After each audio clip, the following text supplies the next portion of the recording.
I think most of us are might be aware about the DMart and stuff they do, but just to give you a quick review about the history of DMart.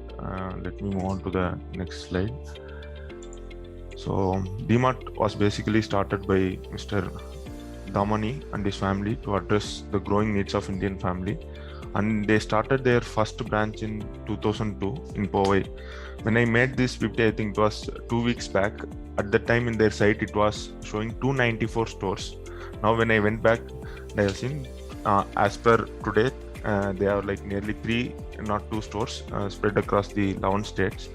And in terms of revenue they generated, they have increased more than 60% of revenue in just 4 years. And it's majorly because of the unique strategies and functionalities they have. So quickly, this is pretty much about the DMart and their chain of supermarket spread across 11 states in India.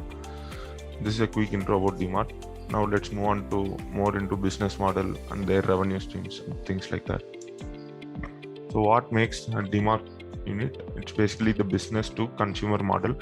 Extremely low price of products. This they are achieving by cutting off the intermediaries. So now if you say any other retail store or any other supermarket, what they generally do is this is the traditional supply chain which follows from factory. It goes to super stockist, then from stockist wholesaler, retailer, then consumer. But what DMart does is, given the volume of purchase they do, they kind of take it directly from the manufacturer or factory and they give it to the consumer. Let's say even if each of them keeps 3%, the overhead cost like 3% as margin, in total when it comes to retailer it will be around 12% extra. But if you take DMart, since they are taking directly from factory, so they can give a very less price compared to retailer where most of them purchase from DMart. And third thing which is benefiting them is nature of goods. Most of the goods which they sell is FMCG, so which we use on day-to-day basis. And these are the 3 important factors about this business to consumer model and business revenue generation. And next comes to cost involvement and utilization. If anyone has went to DMart, they would have observed they don't have much like interiors and things like that. Most of them will be relatively simple compared to the other supermarket or something. And salary of employees, again DMart as most of them on contract basis rather than full time, and the expenses related to maintenance also relatively less, given that they don't have much interiors and things like that. And cost involvement, this is something I found interesting. They most of their 90% of their properties are owned, which reduces the expenses of rent. If you see their relatively the DMart size is relatively big. Let's say if they go for rent, it will be a big component in terms of spendings. And again, as I mentioned earlier, employees are hired on contract basis, and also what they do is they constantly train for skill development and multitasking, which reduces DMart with regard to additional employment. And also efficient relationship with suppliers is very important part of this particular retail business, and the founder has very good in this task. Due to his excellent relations with the vendors and suppliers from the beginning of business, he is able to maintain very good relationship with them. And also normally other companies or market, they kind of take time like 20 days 21 days just to pay for the goods they have bought. But this particular founder, what he pays is, once the goods come, maximum 2 to 3 business days he pays. So this made him more confident when it comes to negotiation. So he used to highlight this point and ask for more negotiation compared to the other retailers. And one more thing which I found in their site, quickly let me show their website.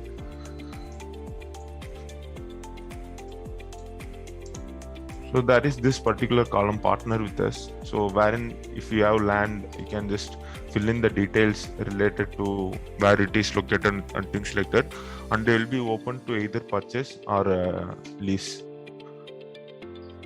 and DMart doesn't offer franchise model too. So based on the location, now I think Akhil, if you have any of them, you can just add those requirement and post it. So this is also something which I found unique compared to other competitors who is there in this particular field.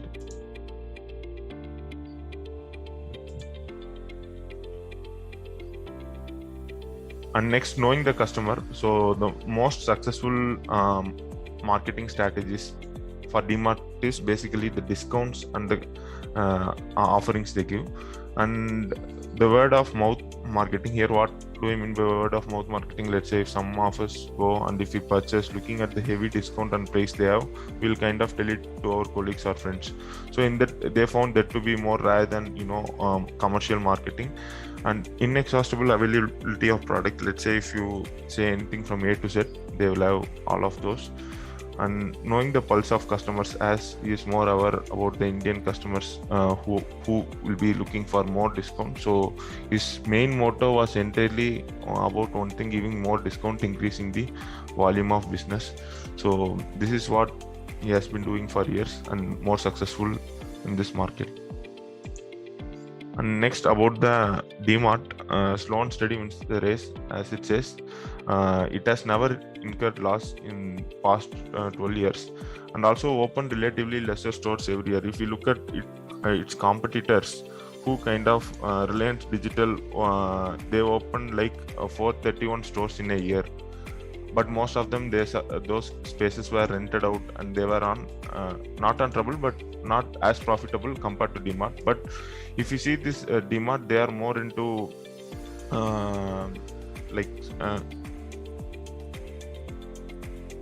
open relatively less stores, and they kind of do the proper investment, and most of them they bought on their own, focus more on value retailing. So what do I mean by this point is they will kind of give more discounts and reduce the prices when it comes to sellers and consumers. And next, this is the revenue trend of DMart. I think in physical year 2021, Corona has played a picture. That's why it's a bit down, maybe. I'm not sure, but overall, it's in a growing trend only. And I have one more slide related to the snap from financial report, which maybe we can discuss. Yeah, nice. Let's take a look at these numbers and see what they say. I think we can concern ourselves with this information, this one, standalone. Okay, that would be nice. Any comments? No?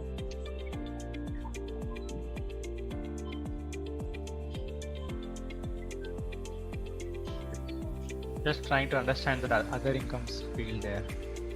There seems to be drop. That's the only field that got dropped in terms of revenue. But everything else is positive. So what is that other income? Trying to understand. Maybe just let me open the financial report. It's okay. I think see that 140 upon, let's say, 30,000, right? So that is what in rupees crores. So 30,000 crores is the revenue, right? Of which 140. So basically that is what percent of it? 5%, correct? About 5% of their income is other income. So this will typically be stuff like, let's say, interest, right? Or they had let out some property, right? Things like this. Okay. Yeah, I think we will stay on the topic because I think there'll be, bigger learnings here. So revenue grew really healthy, 27.6%. That's interesting, no? That's year over year. But FY21 they had a problem. That was there. Yeah. Any other observations, people?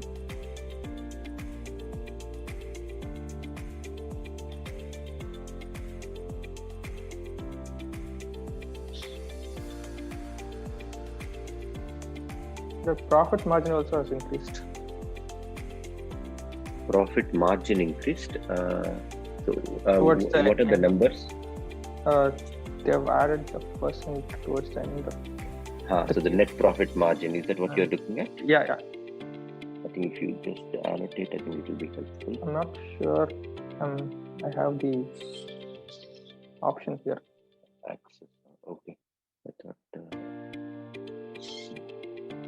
it's not showing for me that it's not. So yes, so we have maybe Jairam, you can point to that, the net profit margin, operating profit margin, and the net profit margin. So 6.58% to it became 7.32%. Yeah. Similarly, 4.86% to 5.32%. Right. Yeah. And so that's interesting. So it is also a function of the fact that we are no longer in COVID, and so probably it helped a little bit, right? So, but still, FY21 they had good margins, So I think when compared to this, if you look at what happened to Future Group, that Future Group, Big Bazaar, right, and Brand Factory, and so on and so forth. So at this point, they are just not there, right? Because they sold off to Reliance, right? Probably at a very low, price for the whole thing. It was a listed company, so they couldn't even raise capital, right? With all the assets, that is something.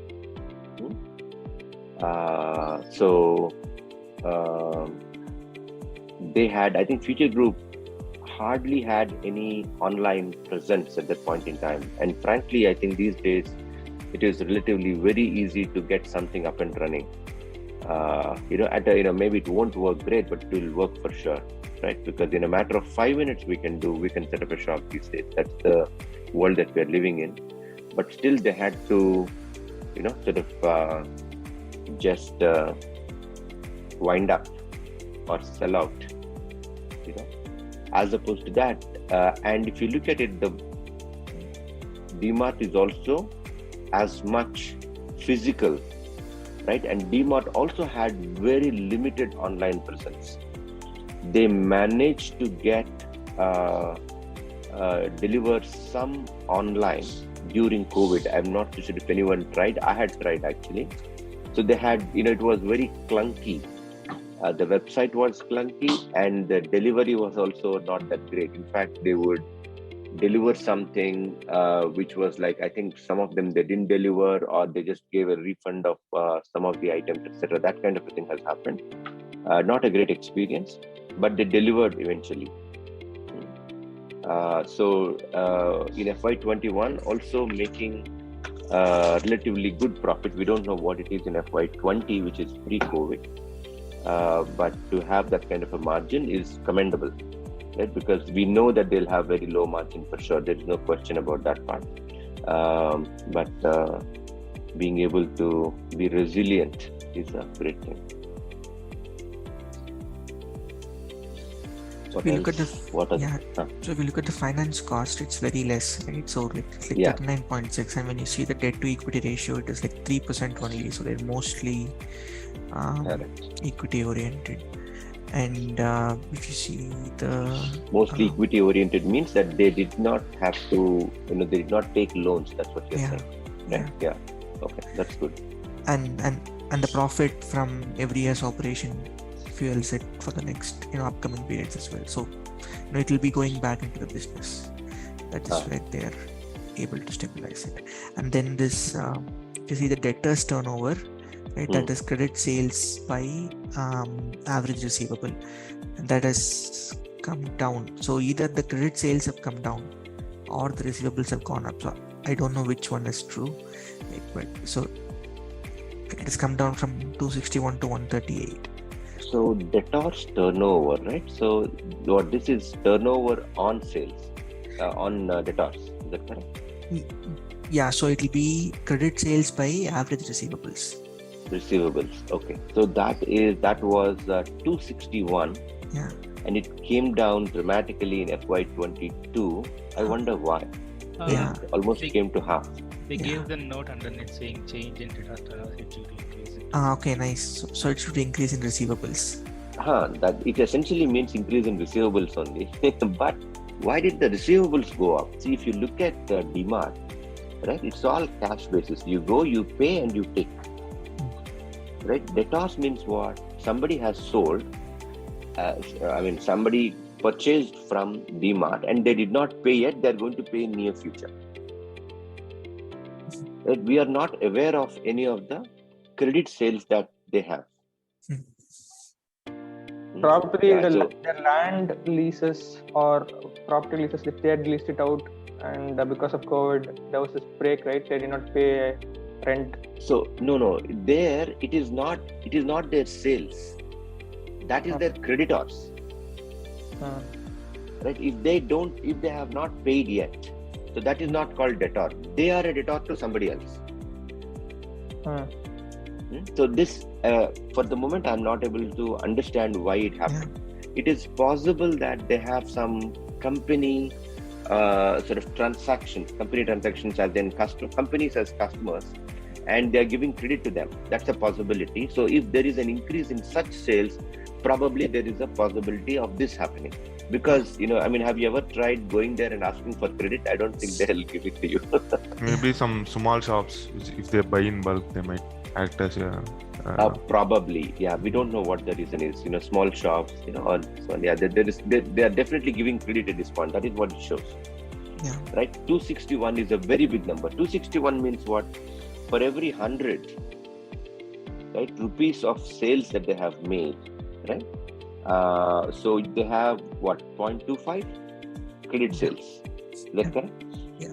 Now it has come down to maybe about 75, 60, something like that. That's why it is 138. So what's the numerator? Credit sales? What is that? Is that the amount that they owe other people, or? So it is the amount somebody else owes to them for, because they have received their products from Mart. They need to pay them. That's accounts receivable, right?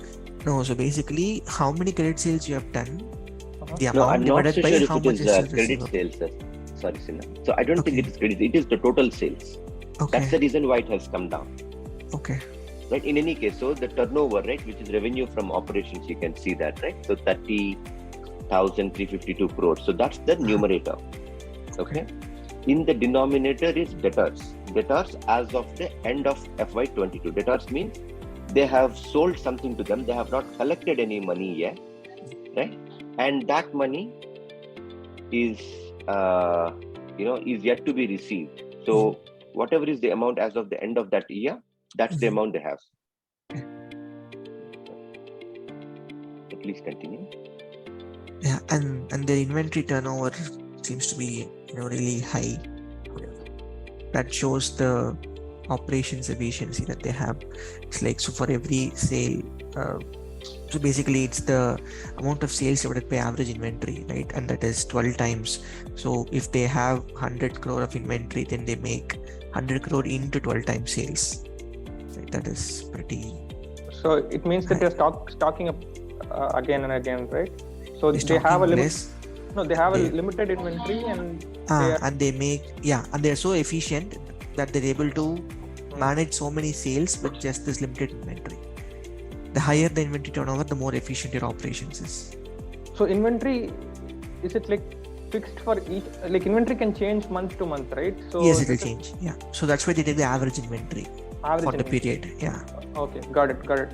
So it is essentially like every month they're able to clear everything. Month's inventory. Yes. 12 kind of tells that. Yeah. Yes. That's nice. So basically 12 times they've cleared it. In another terms, yeah. That's a really, really good efficient operation.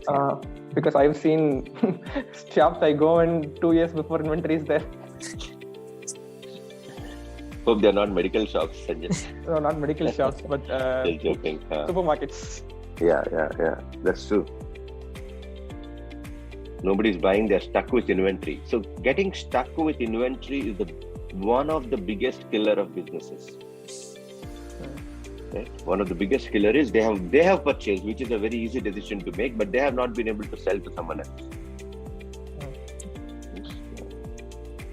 And the current ratio also says the same thing about it. So basically it's 3 times.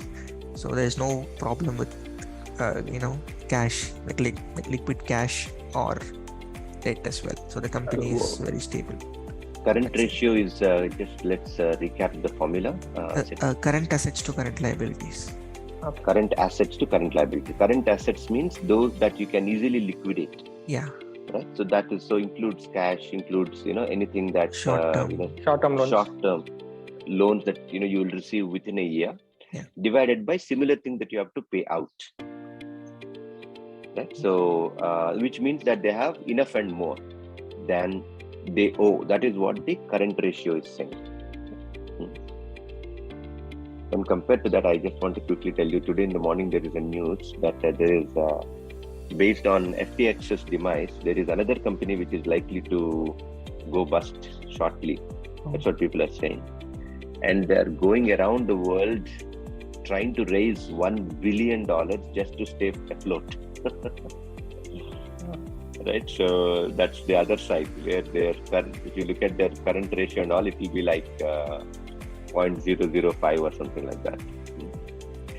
Even the Spotify thing that we looked at, I think a little while ago, like the profit per margin, all that stuff. If we compare to this, I think it's like 100 times.